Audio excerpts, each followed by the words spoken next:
우주는 어떻게 끝나고 어떤 방식으로 죽을까요? 이런 아찔한 질문들은 너무 많아 생각으로는 다 담기 어렵습니다. 최근 몇십 년간 현대 과학은 우주의 최종 운명에 대한 그림을 제시하게 되었습니다. 다가올 우주의 죽음에 대한 가장 그럴듯한 시나리오들을 탐구할 수 있게 된 것이죠. 그리고 우리가 받아들인 여러 가능성 중에서 저를 끊임없이 매혹시키는 것이 하나 있습니다. 그것은 우주가 다시 붕괴되어 마치 게임 오버처럼 우주가 스스로 무너져 죽음을 맞이하는 이야기입니다. 오늘날 우리 우주가 팽창하고 있다는 것은 의심의 여지가 없습니다. 우리는 이것을 알고 있습니다. 왜냐하면 깊은 우주 어디를 바라봐도 은하들이 우리로부터 멀어지고 있기 때문입니다. 그리고 그들은 멀리 떨어질수록 더 빨리 도주합니다. 이러한 관측들은 우주가 점점 더 조용하고 차가워지며 무으로 향하는 느린 죽음을 뒷받침하는 듯합니다. 이는 상상할 수 없을 만큼 긴 시간에 걸쳐 일어납니다. 하지만 이 가속화된 우주 팽창이 영원히 계속될 것이라고 확신할 수 있는 근거는 아무것도 없습니다. 또한 이 팽창이 영원히 계속된다고 단정할 수 없습니다. 물질과 중력이 많으면 팽창 속도가 느려질 수 있습니다. 팽창이 멈추고 반전되어 우주가 다시 스스로에게로 붕괴하게 되면 우주에 존재하는 모든 물질, 빛, 에너지가 극도로 작은 부피에 집중되는 극적인 결말을 맞이하게 됩니다. 이것은 마치 열과 불로 가득 찬 최후의 종말과도 같은 최종적인 절정의 형태가 될 것입니다.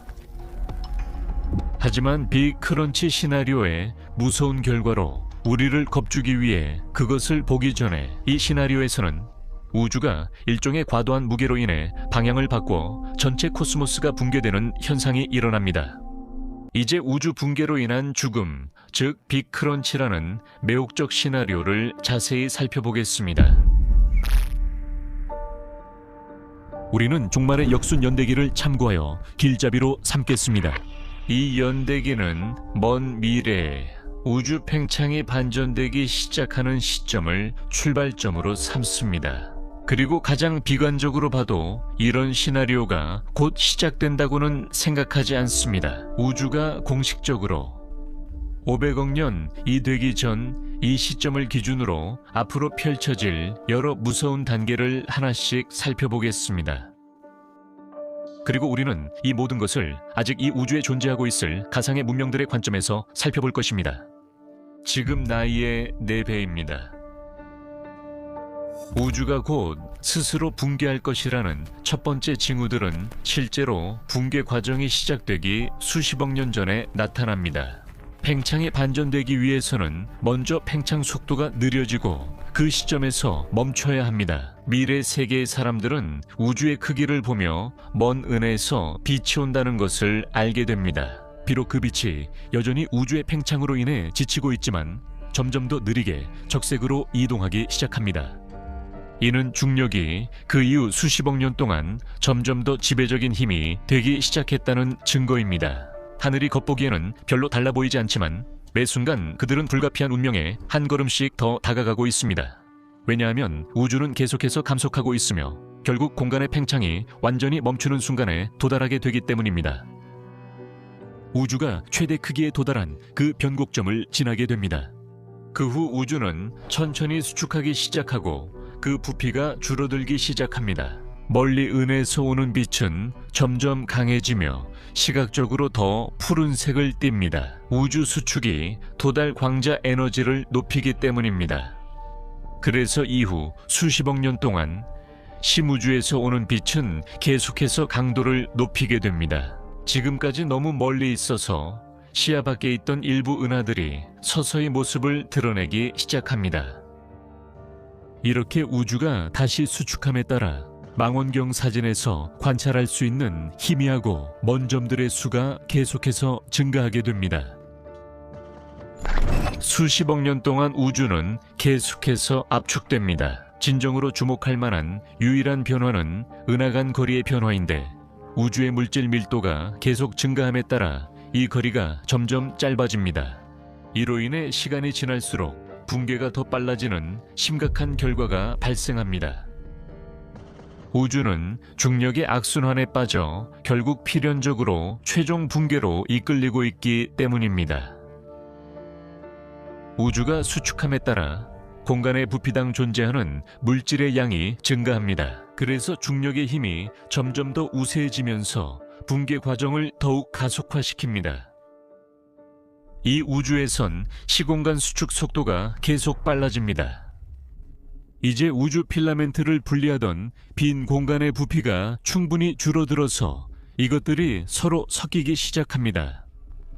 이렇게 수축하는 우주 곳곳에서 수천만 광년에 이르는 초과밀 영역이 형성되고 그 안에서는 피할 수 없이 서로 가까워지는 은하 최은하단들이 합쳐지기 시작합니다.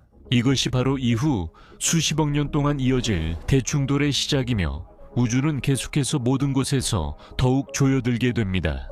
은하들은 서로 충돌하거나 합쳐지면서 거대한 가스층을 뒤섞고 이 가스들이 붕괴하면서 새로운 별들이 폭발적으로 탄생합니다. 서로 찢고 삼키는 은하 속 진화하는 가상 문명은 밤하늘이 별로 가득해 새벽처럼 밝습니다. 하지만 이렇게 수많은 빛으로 빛나는 하늘은 아름다우면서도 위험합니다. 왜냐하면 이처럼 밝고 격렬한 하늘에서는 초신성의 발생 빈도가 높기 때문입니다. 이 거대한 별들은 생의 마지막을 장대한 폭발로 마치며 주변의 성간 공간을 방사선으로 가득 채웁니다. 이제 이들은 한계를 넘어 주변에 영향을 퍼뜨립니다. 수광년 방향에 죽음과 파괴를 퍼뜨립니다. 그리고 심우주가 계속 가까워지고 수십억 개의 새로운 별들이 끊임없이 탄생하는 동안 각 은하의 중심에 자리 잡은 초대 질량 블랙홀들이 깨어나 불타오릅니다. 새로 형성된 많은 천체들이 그 근처를 지나가다가 블랙홀의 중력장에 의해 산산조각나기 때문입니다. 그들 주위에 산산조각난 별들로 된 물질 원반이 형성됩니다. 이 원반들은 수억 도까지 가열됩니다. 엄청난 회전 속도와 마찰로 인해 이 원반들은 수십만 광년 떨어진 곳까지 강력한 괴너지 방사선을 방출합니다. 이상하게도 이 우주에서 거리가 햇살에 녹는 눈처럼 계속 줄어드는 가운데 이 별의 초활동 단계는 빛에 의해 멈추게 됩니다. 왜냐하면 계속해서 수축하는 시공간이 한때 지쳐있던 오래된 빛을 되살리고 있기 때문입니다. 이 빛이 다시 힘을 얻으면서 우주는 전반적으로 지옥으로 변하게 됩니다.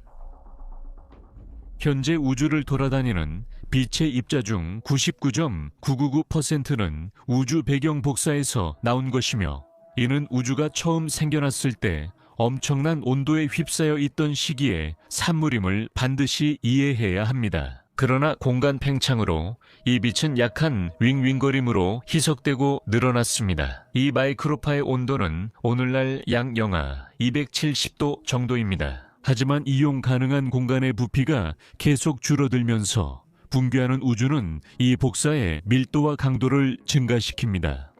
그래서 우주가 점점 오그라들고 공간을 이동하는 모든 광자들의 파장이 짧아질수록 필연적으로 이런 현상이 일어납니다. 수축이 수십억 년 동안 계속되는 동안 우주의 평균 온도는 끊임없이 상승하게 됩니다. 이렇게 해서 우주 배경 복사에서 오는 복사의 온도는 영하 200도, 영하 150도, 영하 100도, 영하 50도를 차례로 넘어섰습니다. 그리고 그 온도는 계속해서 올라갑니다. 그래서 우주의 가장 춥고 고립된 지역에서도 이제는 온도계가 양의 값을 가리키고 있습니다.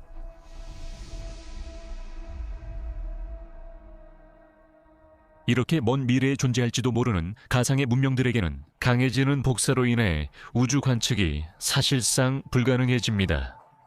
망원경이 열적 배경 소음에 눈이 멀게 되기 때문입니다. 하지만 현상은 거기서 멈추지 않습니다. 우주 전체를 감싸는 복사의 세기가 점점 강해져서 결국 별을 탄생시키는 성간가스 구름조차도 찢어버릴 만큼 충분히 강력해지는 지점에 이르게 됩니다. 그리고 별의 형성은 완전히 멈추게 됩니다. 그리고 이어서 더 이상 어떤 별도 탄생하지 않는 이 가속적으로 붕괴하는 우주에서 방사선 에너지가 점점 강해지며 모든 방향의 눈부신 빛이 모든 것을 가립니다. 모든 별자리가 어둠이 이제 사라지고 우주의 전체가 따뜻하게 빛나는 붉은 빛으로 가득 차게 됩니다. 그리고 강해진 방사선이 대기에 있는 행성의 대기조차 날려버리기 시작합니다. 그리고 그 여세를 모라바다를 증발시키기 시작하고 이어서 표면의 암석들까지 녹아내리기 시작합니다. 이제 우주에는 복잡한 생명체가 존재할 수 없고 이를 지켜볼 관찰자도 없습니다. 그리고 역설적으로 행성들을 녹일 정도로 강렬한 빛이 하늘을 뒤덮은 이 순간에 아직 빛나고 있던 별들마저 완전한 어둠 속에서 하나둘씩 꺼지기 시작합니다. 왜냐하면 우주의 온도가 2700도 이상으로 올라가면 매우 이상한 일이 벌어지기 때문입니다. 거의 모든 곳이 순식간에 칠흑 같은 어둠에 휩싸이게 됩니다. 그 이유는 이런 온도에서는 원자들이 강력한 복사 에너지에 의해 분해되고 떨어져 나온 전자들이 우주 전체에 걸쳐 뜨거운 플라즈마의 희박한 수풀을 형성하기 때문입니다. 이 플라즈마 속에서는 빛이 먼 거리를 자유롭게 이동하기가 매우 어렵습니다. 그래서 이상하게도 이 수축하는 우주의 온도가 2700도 이상 으로 올라가면 우주는 불투명해집니다. 그리고 그곳은 마치 오븐 안처럼 어둡습니다. 오븐 안에는 별들이 여전히 존재하지만 이 우주는 대반전의 움직임 속에 있습니다. 주변의 복사는 곧 매우 강한 에너지 수준에 도달하게 되고 그로 인해 별들은 그 안에서 제대로 이동하지 못하는 빛에 의해 파괴될 것입니다. 이미 부분적으로 산산조각나고 주변 환경의 난기류에 의해 겉이 벗겨진 이 별들은 자신들을 둘러싸고 제대로 퍼지지 못하는 빛의 압력을 더 이상 견딜 수 없게 됩니다.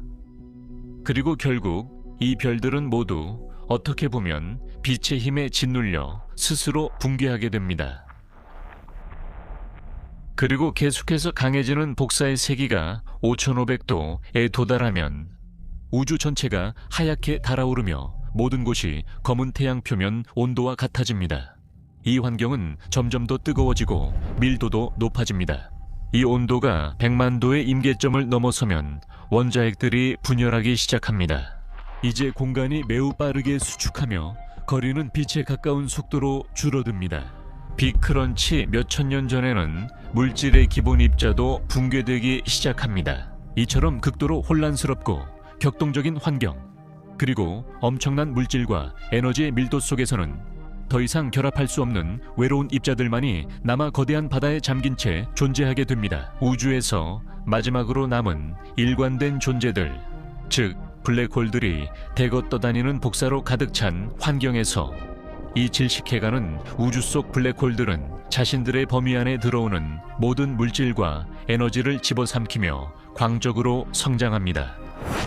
서로 융합을 거듭한 끝에 일부 블랙홀들은 우리 태양보다 수백조 배나 더 무거운 거대한 질량에 도달하게 됩니다. 그래서 이들의 사건의 지평선은 관측 가능한 우주 부피의 상당 부분을 포함하게 됩니다. 그리고 이들이 합쳐질 때 발생하는 전례 없는 강력한 중력파는 시공간의 구조를 끊임없이 뒤틀고 진동하게 만듭니다. 우주가 마지막 단계에 이르러 일종의 최후의 절정에서 완전히 하나의 블랙홀로 변할 때까지 말이죠. 우리 우주의 존재라는 괄호가 스스로 닫혀버린 것입니다.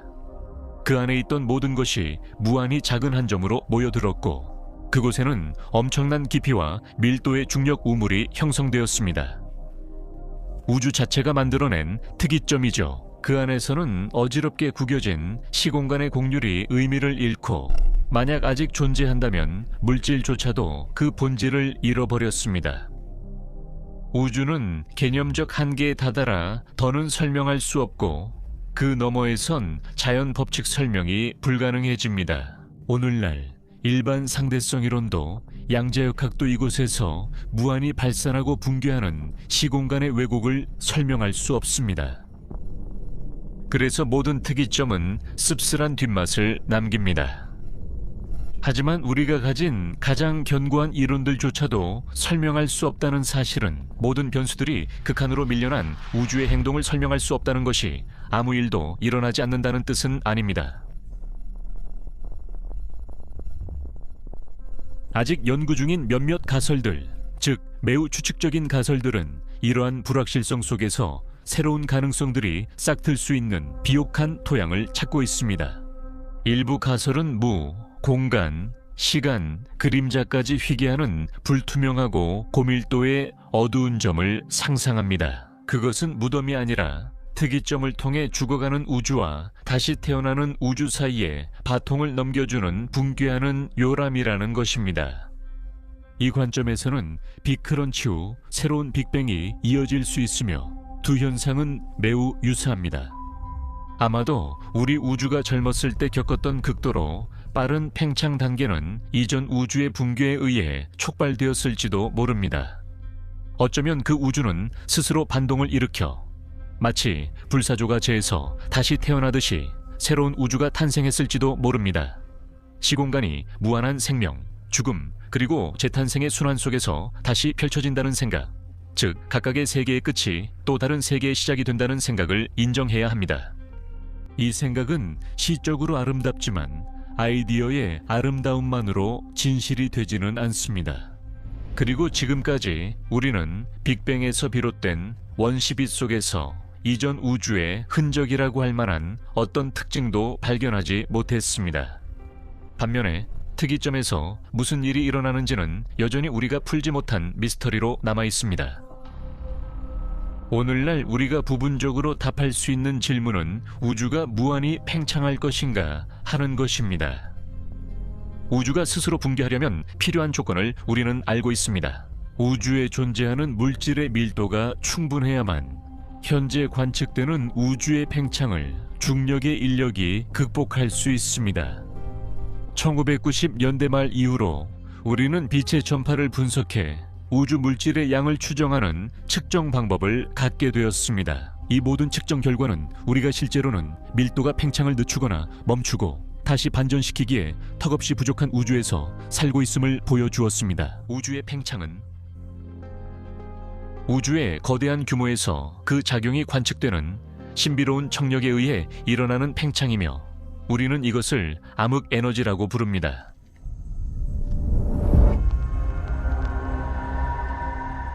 현재 지식으로는 물질 밀도가 지금보다 약 17배 더 높아야 한다고 생각됩니다. 암흑 에너지의 효과를 극복하고 우주가 결국 스스로 붕괴하려면 그렇다는 것입니다. 그래서 이전 영상에서 말씀드린 우주의 열적 죽음 시나리오가 현재 가장 가능성 높은 결말로 여겨집니다. 그래서 여기서 좋은 소식이라고 볼 수 있는 점은 우주가 종말을 맞이하더라도 종말적인 고온의 지옥에서 파괴되는 것이 아니라 오히려 차가운 상태에서 공간이 무한히 그리고 영원히 희석되면서 끝난다는 점입니다. 곰곰이 생각하면 사실 그리 기쁜 일은 아닙니다. 직접 판단하려면 여기를 클릭하세요.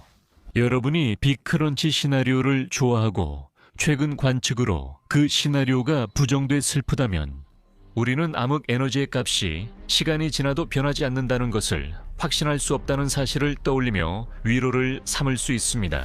따라서 우리가 현재 관측하고 있는 것과 같은 오랜 가속 팽창 단계 이후에 중력이 결국 시공간의 팽창을 되돌려 놓고 멈출 수 없는 수축 단계가 시작될 수도 있습니다.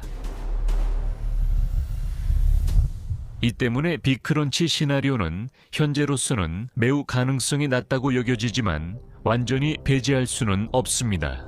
어쨌든 여러분은 주택담보대출을 갚을 시간이 충분합니다. 우주는 곧 붕괴하지 않기 때문입니다. 비관적인 예측들도 빅크런치가 그 전에 올 것이라 생각하지 않습니다. 최소한 1000억 년은 더 남았습니다. 다시 말해 우리 우주는 분명히 수명의 10분의 1도 지나지 않은 셈입니다. 여러분은 커피를 마실 시간이 충분합니다. 원하시면 평생 걱정하며 지내셔도 됩니다.